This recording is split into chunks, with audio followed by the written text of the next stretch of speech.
Hello my beautiful वंशन family. Please, I am really sorry. मैं बहुत चाहती थी लेकिन पार्ट अपलोड नहीं कर पाई क्योंकि हमारे घर पे मेहमान आए थे और उनके सामने मैं मोबाइल नहीं हाथ में ले सकती थी, साथ ही उनके सामने रिकॉर्डिंग भी नहीं कर सकती थी। इसकी वजह से आई एम रियली सॉरी। मैंने आप लोगों को बहुत मिस किया, पर लेकिन घर वालों के आगे किसकी चलती है आखिर।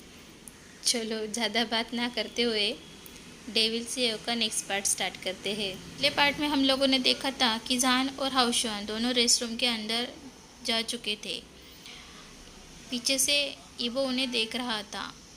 अब आगे रेस्टरूम के अंदर जान ने रुमाल से अपनी नाक को पोंछते हुए सिसकियाँ ले रहा था। हाउशुआन, मैं अपनी जॉब छोड़ना चाहता हूँ। मैं उसका पागलपन नहीं झेल सकता। वह बहुत अरोगेंट है और डिसरिस्पेक्टफुल है इंसान है। मुझे तो उसके परवरिश पर डाउट है। जान तो अपनी बातों में कहने में बिजी था, लेकिन हाउशुआन मोटे तौर पर मुस्कुरा रहा था। हाउशुआन, क्या तुम मुझे सुन भी रहे हो? इसमें क्या मजाक वाली बात है? यह सुनकर अच्छा लगा कि आप किसी के साथ मेल बिठाने में मुश्किल हो रहा है।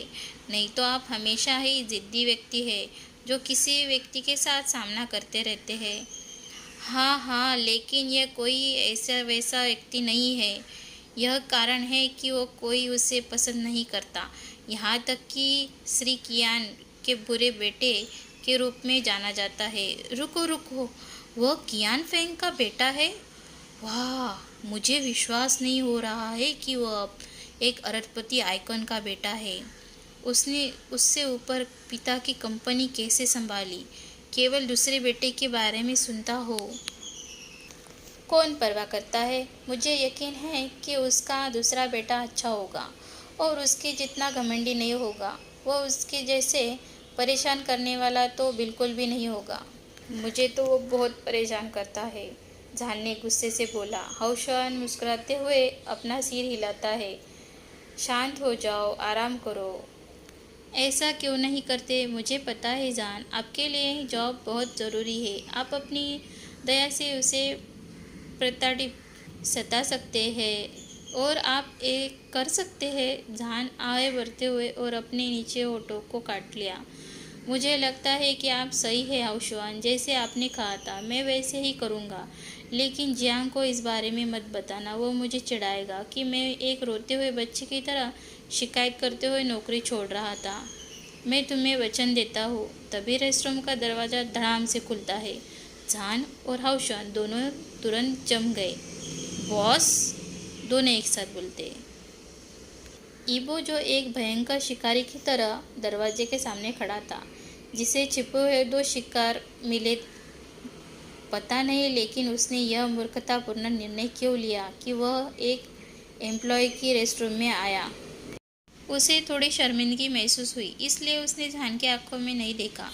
तो रेस्टरूम में क्या कर रहे हो मिस्टर जान? हाउशुआन ने एक्ट करते हुए पूछा, जैसे कि ईबो के बजाय जान ही गायब हो गया हो। जान को इशारा तब मिला जब हाउशुआन ने उसे आंख मारी और तुरंत काम किया।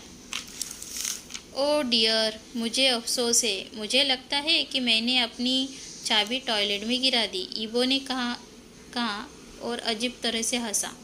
ईबो ने अपने हाथों को अपनी जेब से अंदर डाला और भयानक हरकत पर सिर हिलाकर आंखें घुमाई।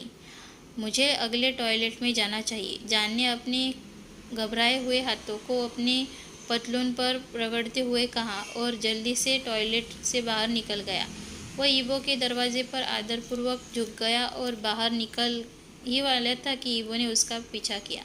निश्चित रूप से मुझे अब जाना चाहिए, हाउशुआन ने कहा और वहाँ से बाहर चला गया और अपने मन में प्रार्थना करता है कि जान किसी मुसीबत में ना पड़े। हाउशुआन के पीछे जान भी जा ही रहा था कि पीछे से ईबो बोलता है, तुम दोनों बाथरूम के अंदर क्या कर रहे थे?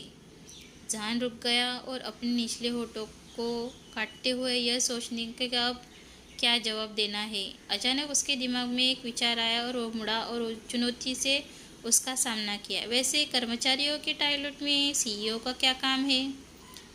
वेट, क्या तुम मेरा पीछा कर रहे हो? हाँ। ओह, जहान ने उत्तर दिया।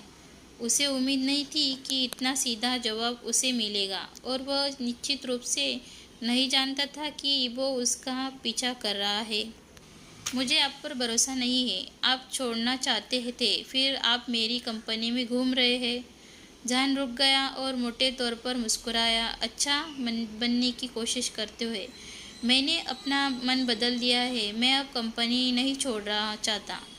ईवो क्वेश्चन लुक के साथ जान को देखता है और एक एब्रो उठाते हुए मुस्कुराया।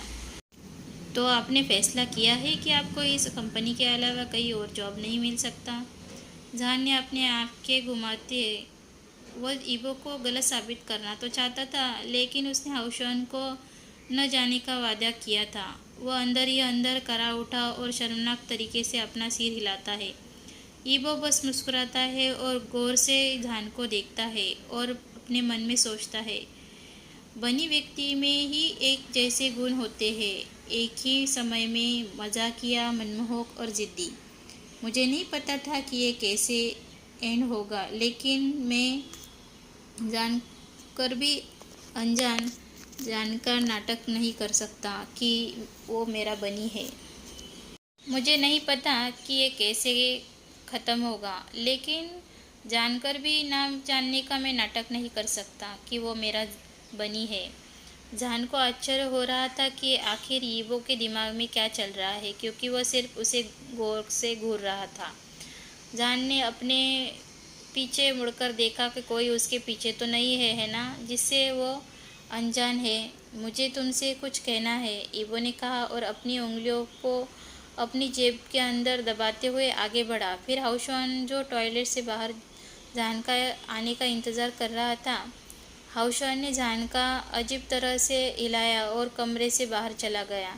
ईवो ने गहरी सांस ली और जारी रखने के लिए अपना मुंह खोला ही था कि तभी जान ने तुरंत अपनी उंगली ईवो के मुख पर रख दी। ईवो इतना हैरान था कि उसकी आंखें चौड़ी हो गई और वो अनएक्सपेक्टेड एक्शन की वजह से अपने होठों पर अपनी मुस्कुरा स्माइल आ गई। उससे स्किनशिप से बहुत नफरत थी। उसे जान को ठंडी नज़र से देखा और लेकिन उसे जान के हाथों को नहीं हटाया। यदि आप मेरा अपमान करना चाहते हैं तो बस ध्यान रखिए कि मैं कभी आप पर पागल नहीं होऊंगा। मैंने आपके लिए एक महान पीए बनने का फैसला किया है। जान ने जानबूझकर एक प्यार भरी मुस्कुराती आंखों से कहा, क्या आप क्यूट एक्टिंग करने की कोशिश कर रहे हैं या चापलूस कर रहे हैं? क्या आप क्यूट एक्टिंग करने की कोशिश कर रहे हैं या चापलूसी कर रहे हैं? जान ने एक गहरी सांस ली, जैसे उसके सीने को के ऊपर का भारी बोझ उतरा हो। वह मुस्कुराता है, देखो मैं अभी भी मुस्कुरा रहा हूँ, मैं पागल नहीं हूँ और मैं एक अच्छा पीए बनूंगा, और चाहे आप कुछ भी कहे। ईवो ने अपने होठों को मरोड़ा और अपनी मोटी एब्रो को टेढ़ा किया। तो आप कुछ भी करने के लिए तैयार है? जो मैं आपको बॉस के रूप में करने के लिए कहूँगा, बिना मुझे सवाल किए या शिकायत किए या छोड़ने की धमकी भी देने बिना, जो हमेशा बचकाने तरीके से करते हैं। जान लगभग झुंझलाहट भरी लेकिन मुस्कुराने में कामयाब रहा और उसके सवाल पर नोट किया। उसके होठ उसके गालों को मोटा बनाने हुए सील कर दिया। उसे पता है कि अगर वह अपना मुंह खोलेगा तो ज़रूर ईवो को कुछ क्रूर कहेगा। इस हालत पर जान का चेहरा बड़ा प्यारा लग रहा था। ईवो थोड़ा मुस्कुराता है। जान के गुस्से को भड़काने के लिए ईवो के पास एक तरकीब थी। इंटरेस्टिंग आइडिया, तो कुत्ते की तरह भौंको। क्या क्या तुम बहरे हो? जान अपना चश्मा ठीक किया और मुस्कुराया, लेकिन अंदर ही अंदर वह मर रहा था। बेशक बॉस, मैं करूँगा। जान ने पिल्ला के कान बनाने के लिए अपने हाथ उसके सिर के ऊपर रख दिए। उन्हें फड़फड़ाने लगा, मियाऊं। ईवो की आंखें चौड़ी हो गई। आवाज़ ने उसे चौंका दिया। आप क्या, बिल्ली का विकार एक पिल्ला? उसके बोले पर बस अपना सिर हिलाया। जान बस तपतपाया और फिर से कोशिश की। वाह वाह, उसने आवाज़ निकाली, अपनी कमर को वुफ को आवाज़ से गोलाकार घुमाते हुए। इबो ने जान के बट को देखा। अब तुम अपनी कमर क्यों हिला रहे हो? इसे कहते हुए विंग, सर मेरे पास पूछ नहीं है इसलिए मैंने अपने बट को हिलाया। इबो अब और नहीं रुका, वह फटा और उसे अपने आप पर पछतावा हुआ। जान बस हैरान था। उसने अपने हाथों को धीरे धीरे नीचे रखे जैसे कि उसे अभी अभी कोई विश्व आश्चर्य खोजा हो। वाह, आप हंस सकते हैं, मैंने सिखाया, आप नहीं जानते कि कैसे। इबो कट जाता है। इतना काफ़ी है, यहाँ तमाशा मत करो। मैंने तुम्हारी क्षमता देखी है। तुम अपने पिछले जन्म में एक कुत्ते हो और मुझे हंसी से नफरत है। उसने नकार करारा जवाब दिया। ईवो ने करारा जवाब दिया और ईवो बातें ही कर रहा था, लेकिन जान बस ईवो के आँखों में जैसे खो सा गया हो और ईवो को देखते हुए कहता है, क्या किसी ने कभी आपको बताया है कि आपके पास सबसे खूबसूरत आँखें, भौहें और पलकें और ओठ, गोश। यदि आप एक महिला होते तो आप बेहद ही खूबसूरत। मुझे आपसे ईर्ष्या हो रही है, जान ने सिंसियरली कहा। ईवो को उसकी सांसें सख्त हो रही महसूस हो रही थी, उसके गाल गर्म हो रहे थे। वह तुरंत उससे बाहर निकलना और कहा, आपको मुझे यह बताने की ज़रूरत नहीं है कि मैं कैसे दिख रहा हूँ, उसने स्पष्ट रूप से कहा। ध्यान पाउट करता है और ये कहता है, एक सिंपल थैंक यू तो कहा होता। मैं किसी को थैंक यू नहीं कहता। वाह। ईवो ने उसे देखा और अपनी भौहें ऊपर उठाई। Oh my bad, no wise. अब जान अपने बालों को नोचते हुए बड़े से मुस्कुरा रहा था। ईवो अंदर ही अंदर करा उठा और अपने मन में सोचा, बेहतर होगा कि मैं यहाँ से जल्द निकल जाऊँ या कोई अंदर आया। हाउशवान मुझे पहले ही देख चुका है।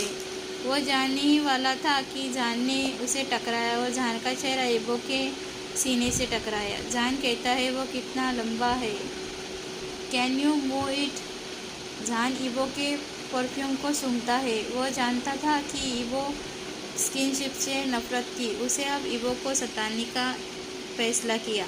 उसने ईवो के सूट के कॉलर को पकड़ लिया और कुत्ते की तरह सूंघते हुए उसका चेहरा उसकी छाती में दबा दिया। आप क्या लगता है कि आप क्या कर रहे हैं? ईवो घबराकर फुसफुसाया। उसकी आंखें दहशत में फैल गई। तुमसे बहुत अच्छी खुशबू आ रही है। तुम कौन सा परफ्यूम इस्तेमाल करते हो? जान ने कहा और उसकी गर्दन को सूंघने लगा। इतना परेशान करना बंद करो। ईवो ने उसे दूर खींचने की कोशिश की, लेकिन जान ने उसे तब तक जाने नहीं दिया जब तक कि गलती से उसकी गर्दन को चूम नहीं लिया। दोनों 30 सेकंड के लिए जम गए। तब ईवो ने गुस्से से जान को हाथों को उसके सूट से हटा दिया और टॉयलेट से बाहर निकल गया। जान ने शर्म से अपनी आंखें बंद कर ली और अपने होठों को सहलाया। मैंने ये क्या किया? लेकिन फिर वो याद करने की कोई करता है कि ईवो कैसे घबराकर जब वह उसकी छाती को सूंघ रहा था, उसे हंसी आई। उसे ऐसी ही सज़ा मिलनी चाहिए मेरे साथ ऐसा दुर्व्यवहार करने के लिए। फिर वह कर उठा, हे भगवान, मेरे होठ अभी भी ऐसा क्यों महसूस कर रहे हैं जैसे वो अभी भी उसकी त्वचा पर हो। जान ने अपने होठों को हाथ से रगड़ते हुए कहा। फिर उसने अपने होठों को धोने का निश्चय किया और लेकिन भाव अभी भी ठीक वहाँ हुआ था। लेकिन जान को अभी जो हुआ वो उसे सोचते हुए वो करा उठा। जब वो आखिरकार टॉयलेट से बाहर आया और सभी की निगाहें उसकी ओर मुड़ गई। हाउशॉन उसके पास दौड़ते हुए आया। आपको भौंकने के लिए कहा। उसने आपको भौंकने के लिए कहा, वो फुसफुसाया। जान बस सिर हिलाया। उसने किया, अरे नहीं, तुमने वो मुझे यहाँ सुना नहीं। जान में सब नहीं सुना उसका। वाह, आप इसमें अच्छे हैं, आयुष्मान ने चिढ़कर कहा। जान तपतपाया और उस पर विदा हो गया। दोनों अच्छी तरीके से हंसते हैं।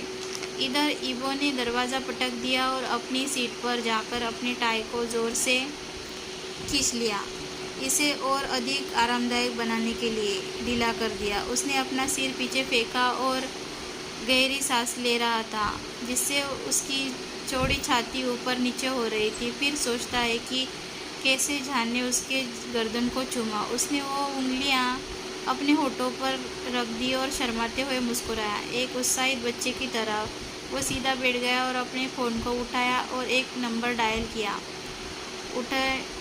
उठा और कमरे में टहलते हुए अपने लॉकर के पास चला गया। सामने से जवाब दिया, perfume is not bad, I need 10 Morse.